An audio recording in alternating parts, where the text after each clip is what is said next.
नमस्कार साथियों, आज आप सबका स्वागत है हमारे पूर्णिमा टॉक शो में।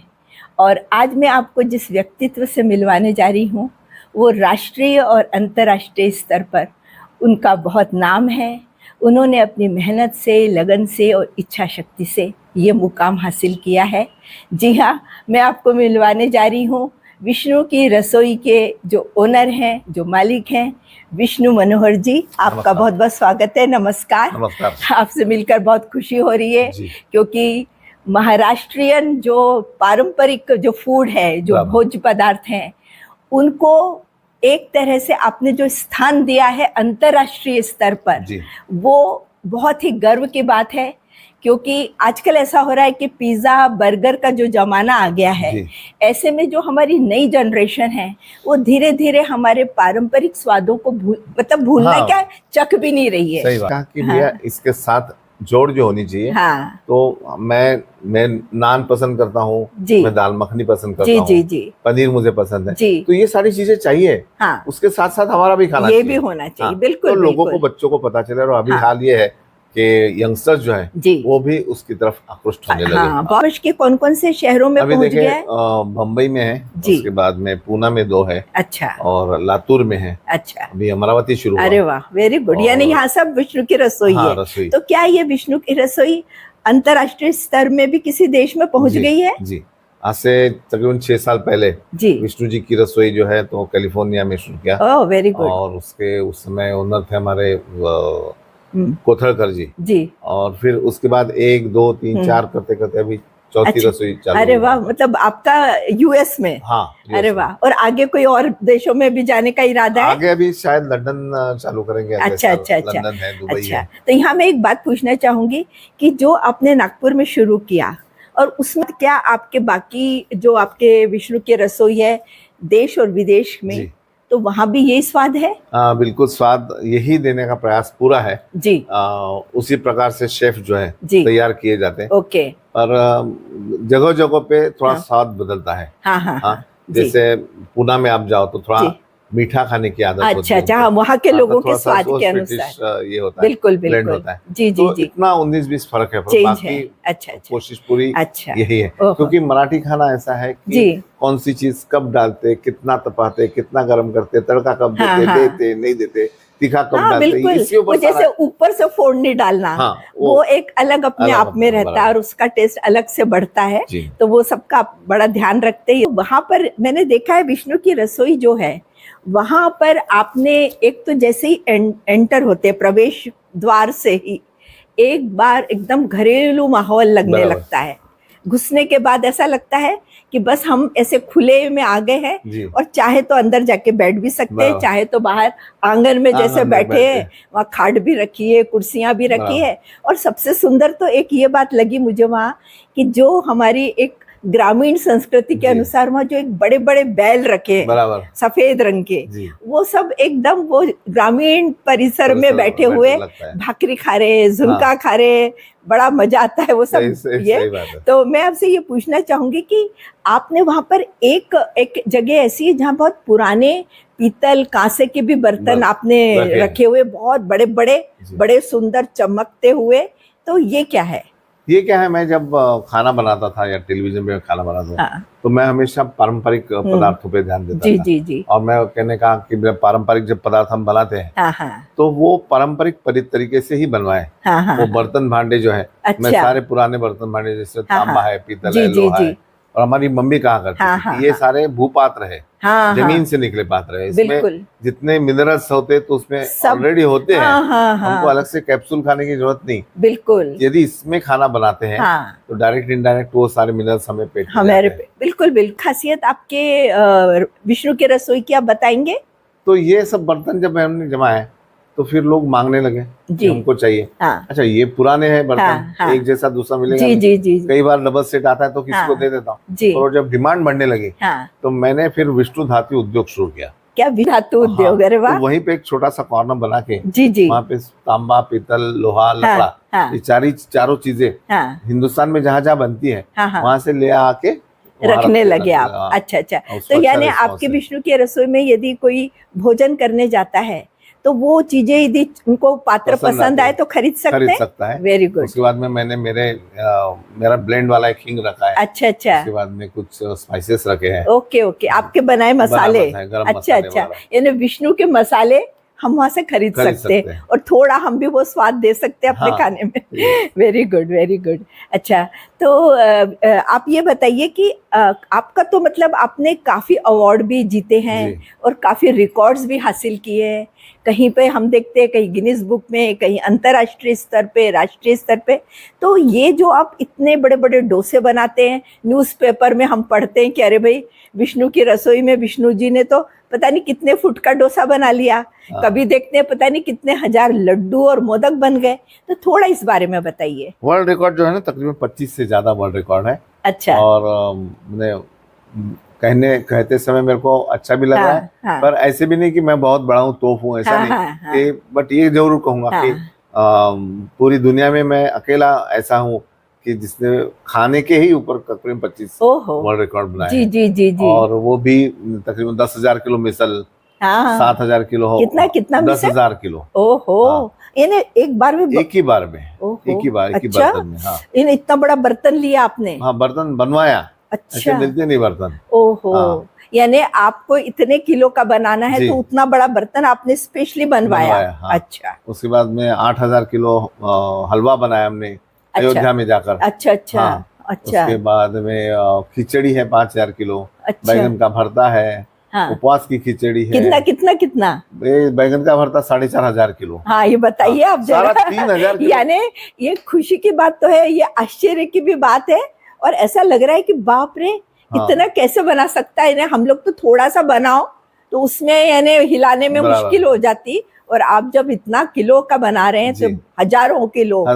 सब जो है 3,000 किलो के ऊपर है। और अभी डोसे बनाए मैंने। अच्छा। तो डोसे, ये मेरे को लगता है डोसे का तो हाल ही में आपका रिकॉर्ड बना है। अभी यानी बिल्कुल 1 महीना हुआ है। 24 घंटे मैंने नॉन स्टॉप डोसे बनाए। अच्छा। 24 घंटे में तकरीबन 14,000 डोसे बने। अच्छा। और यानी डोसे का जो नंबर है वो 14,000। ओके। अच्छा। और 10,000 लोगों ने खाया उसको। अच्छा। तो ये अपने अपने रिकॉर्ड। अच्छा, वेरी गुड। समरसता खिचड़ी, समरसता भाजी।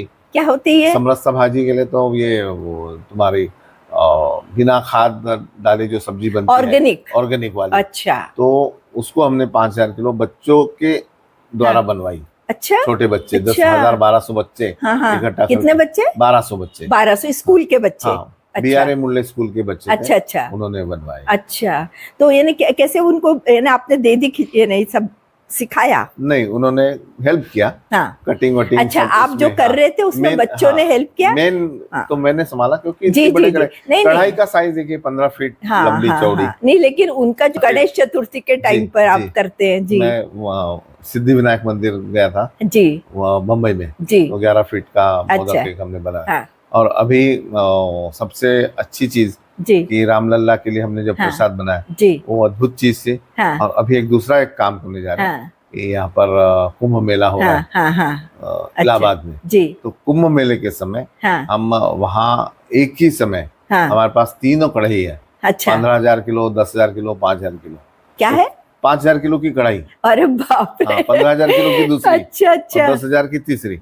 तीनों कढ़ाई एक साथ इस्तेमाल करके किसी में हलवा बनेगा, किसी में खिचड़ी बनेगी, किसी में कढ़ी बनेगी। अद्भुत अद्भुत। हाँ, ये इतने बड़ी बड़ी कढ़ाइयाँ बनवा लेते हैं फिर जी, जरूरत के अनुसार। हाँ, अभी 3 बनवाई है। अच्छा अच्छा। और ये सब ले जाने वगैरह का सब इंतजाम है। अच्छा। सारी कढ़ाइयाँ जो है तो क्रेन से उठती है। अच्छा। हाँ, और 3000 किलो वजन है किसी का। और यहाँ से वहीं पे डायरेक्ट ऑर्डर करते हैं जहाँ बन रहा है? हाँ, नहीं ऑर्डर मैंने कढ़ाइयाँ तो मेरे पास में है। अच्छा। तो यहाँ ट्रेलर में डालते हैं सब। ओके, क्रेन से उठाकर। अच्छा। और उसके बाद में वो ट्रक जाता है। अच्छा। और वहाँ पर भी क्रेन से उठा के ट्रक लेकर आप वहाँ पे वो पहुँचाता है सामान को।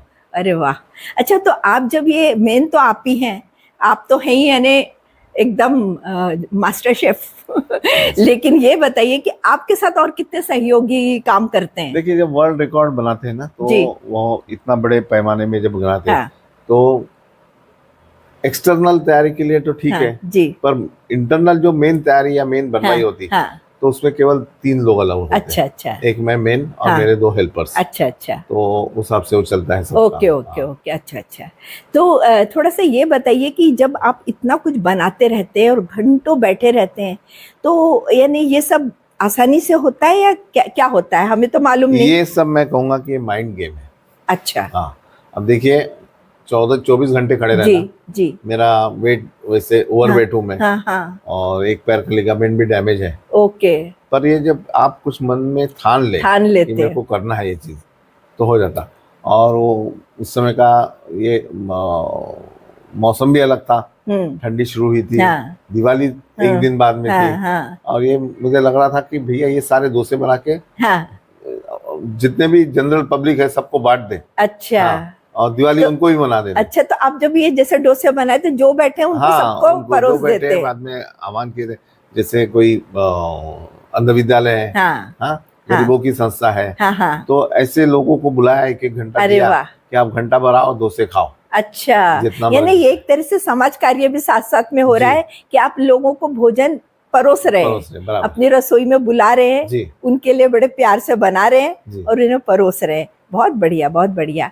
तो इसी तरह से मैं ये पूछना चाहूंगी कि विदेश में आपका क्या अनुभव रहा? विदेश में भी अनुभव अच्छा रहा कि जब विदेश में क्या होता कि उनको फ्रोजन खाने की आदत ज्यादा है, पर हमारा खाना जो है एकदम ताजा और उसका कोई ये नहीं है, माने बराबरी कोई कर नहीं सकता। नहीं। फ्रेश फूड बनाता हूँ तो अच्छा लगता है उनको भी, मेरे लिए कोई खाना बना रही है भावना उनको बहुत भाती है। बिल्कुल, और बिल्कुल। यही हमारी टैगलाइन, देसी खाना देसी स्टाइल। जी। और सारी वो भी शाकाहारी बिल्कुल खाना है पूरा। जी। तो नहीं, और वो जो देसी खुशबू है वो एक अलग ही होती है। तो ये बताइए कि वहाँ आपके अपने भारतीय समाज के लोग तो विदेश में आते ही हैं खुशी से खाने के लिए, लेकिन कभी कोई विदेशी वगैरह लोग भी आ रहे हैं? 20% विदेशी लोग हैं। अच्छा, अरे वाह। हाँ, बाकी सारे अपने आते हैं। वो भी टेस्ट कर रहे हैं। और ज्यादा क्या पसंद करते हैं? उनको जैसे अपना थोड़ी स्पाइसी टाइप की जो सब्जियां आती है वो पसंद आती है। अच्छा, उसमें मिर्ची कम रहेगी, सिर्फ स्पाइस रहेंगे। हाँ, बराबर। तो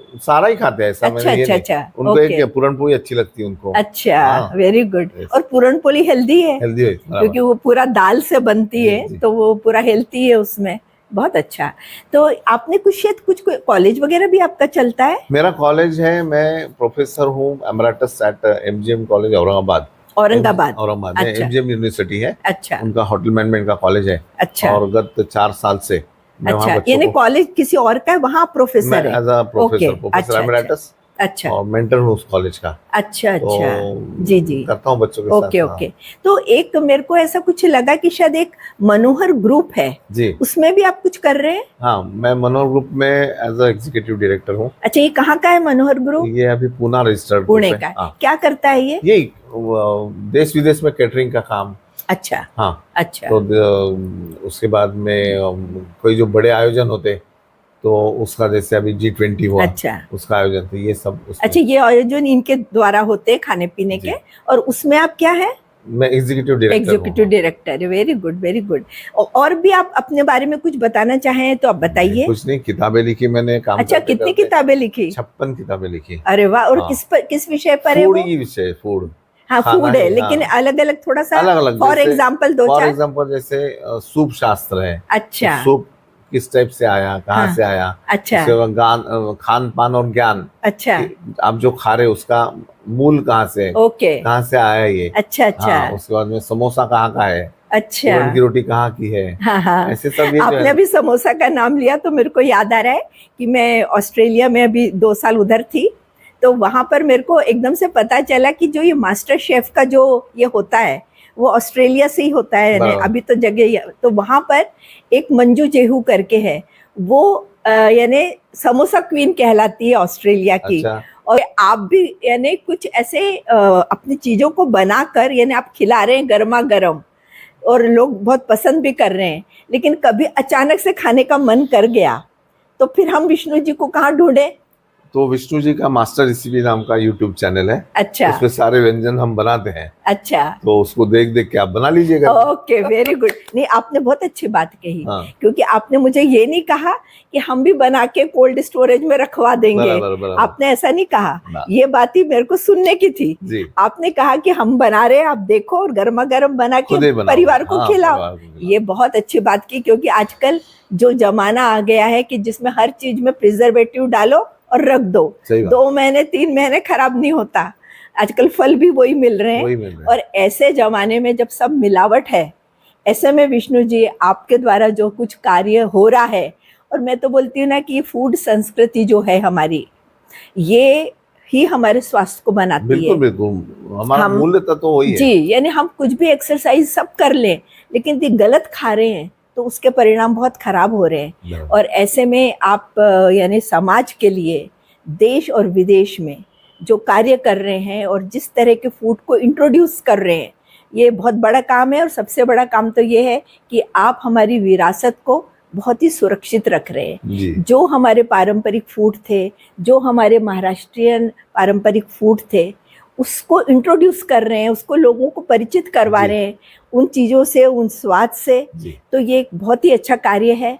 तो आप कोई संदेश देना चाहेंगे हमारे दर्शकों के लिए?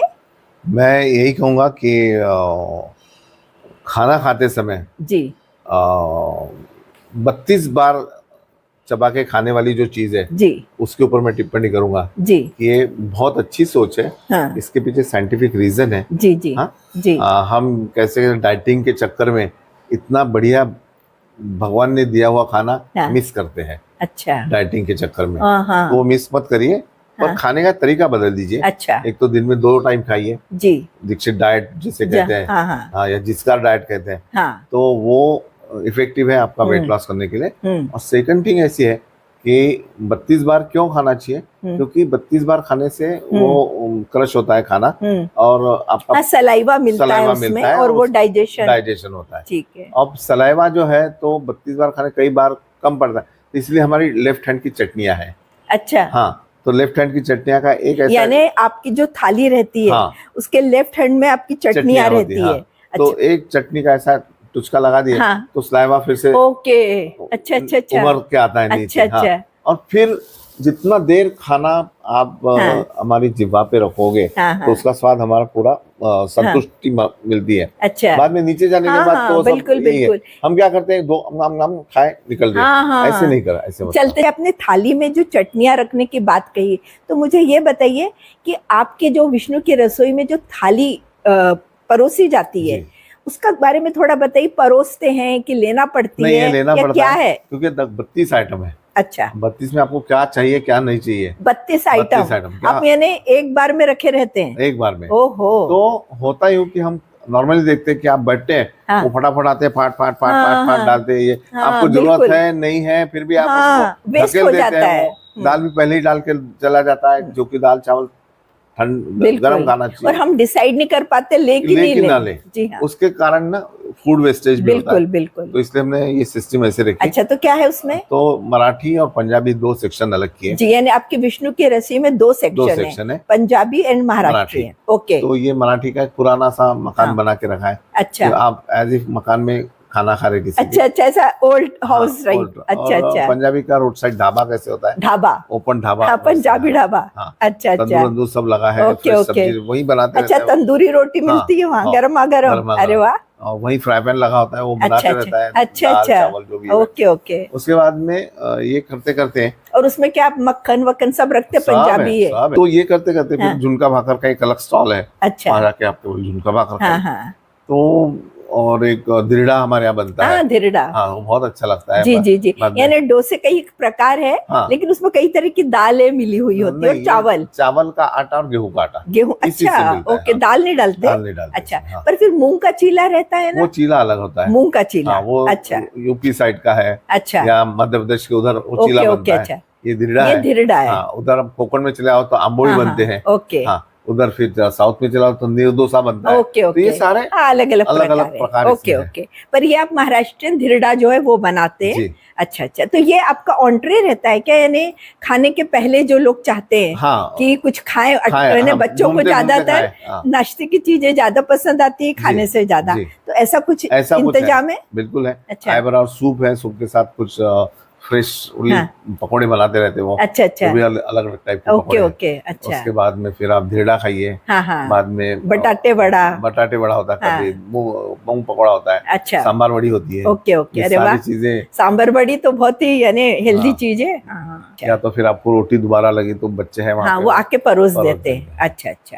और इसमें मीठा भी रहता है? हाँ, मीठा भी है अनलिमिटेड। तो जिसमें कभी मालपुआ होता, कभी जलेबी होती, कभी गुलाब जाम होता, अच्छा, श्रीखंड होता है। ओके। पूरन पोली अवेलेबल होती है, बट वो उसका एक कूपन अलग से बनाना। पूरन पोली का, very good. It is daily. और मुझे लगता है कि ये सब खाने के बाद एक अंत में जो मराठी कल्चर में है कि वीड़ा हो तो वो पान, पान भी है वहाँ पर। और पान खुद बनाना पड़ता है, बने रहते हैं? नहीं, बनाना पड़ता है। यानी जैसे अपने घर में कोई आता है तो अपन ताशक लेके जाते हैं, वो खुद अपना पान, बड़ा सा ताशक लगा होता है वहाँ पे जी, अगल बगल में खड़े रहिए और पान बना के अपना खा लो। अच्छा अच्छा। और कुछ नहीं, छोटे छोटे माने कार्यक्रम होते हैं जी जी, तो जिसमें आप 50 लोग आके खा सकते हैं। कार्यक्रम के लिए जगह भी वहीं पे मिल जाती है आपको। अच्छा अच्छा। इसके लिए कोई चार्जेस है नहीं अलग से। जी जी जी। तो ये इकोनॉमिकल भी है। तो मेरे को तो ऐसा लगता है कि आपका, मैंने जहाँ तक जाना है कि विष्णु की रसोई इको फ्रेंडली भी है और पॉकेट फ्रेंडली भी है। बिल्कुल। इसलिए कि वो सारा जो परिसर है जी, तो उसमें 70% बिजली जो है तो सूरज के, अच्छा, सोलार पे बनती है। हार्वेस्टिंग का पूरा, ओके, रेन वाटर भी करते हैं आप हार्वेस्टिंग, वेरी गुड। जो भी कचरा निकलता है हाँ, तो वो फेंका हुआ खाना, जी जी जी, बहुत हो जाता है कचरा। तो पत्ते फूल बहुत है, तो सारा इकट्ठा करके एक मशीन में डाल के उसका खाद बनाते हैं। अच्छा अच्छा। और ये खाद जो है फिर हमने सामने रखते हैं, इसको ले जाना है तो ले जाते हैं। और उसकी गैस से भी शायद आप रसोई में, गैस में प्रयोग किया था, बट उसके लिए बहुत ज्यादा क्वांटिटी में अच्छा और खाना चाहिए। अगल बगल वालों का भी जमाना करेगा। अच्छा अच्छा अच्छा, इसलिए हाँ। लेकिन बाकी चीजों पे आप ध्यान दे रहे हैं और उसको आप पॉकेट फ्रेंडली बनाया है, ये बहुत अच्छा। क्योंकि आजकल के जमाने में ये भी एक बड़ी समस्या है कि छोटा सा ऑर्डर दो, बड़ा सा बिल आ जाता है। लेकिन आप लोग बड़ी सी चीज खिलाते हैं, विविधता से खिलाते हैं, लेकिन पॉकेट के अनुसार खिलाते हैं। ये बहुत अच्छी बात है। में से उसी परिवार में समाज का ध्यान रखते हुए सिर्फ अपना ही पॉकेट भरना और कमर्शियल बेसिस पे करना और समाज को ध्यान रखते हुए कोई काम करना, इसमें बहुत फर्क है। और यही सोच लेकर यदि हम चलें तो हम कोई भी बिजनेस करें या अपना नाम कमाएं या अवार्ड जीते या फिर कोई रिकॉर्ड हासिल करें, पर एक अच्छे सोच के साथ। जैसे आप रिकॉर्ड करते हैं हासिल, तो एक मान लो अपने इतने सारे मोदक बनाए तो वो भी गरीबों को बुला के या बच्चों को बुला के बांटते हैं, या डोसा बनाते हैं। तो ये मेरे को ये बात आपकी बहुत पसंद आई है विष्णु जी, आपको बहुत बहुत धन्यवाद। आपने अपना समय दिया और बहुत अच्छी अच्छी बातें बताई। तो बस ठीक है, अब आके आपके और भी कुछ रिकॉर्ड हासिल कीजिए। इसकी शुभकामनाएं आपको। और जी, आपके चैनल को भी बहुत बहुत बधाई देता हूँ। बिल्कुल ऐसे अच्छे लोग लाइए, बातें उनसे करवाइए। बिल्कुल बिल्कुल। और इनका चैनल जो है यदि आपने लाइक किया नहीं होगा तो लाइक करिए, सब्सक्राइब करिए और शेयर भी करिए। ऐसे में इनके तरीके से मैं आपको दर्शकों सुनिए क्या बोल रहे हैं विष्णु जी। तो बिल्कुल आप लोग भी, विष्णु की रसोई तो जगह जगह पर है, जरूर उसका स्वाद चखिए।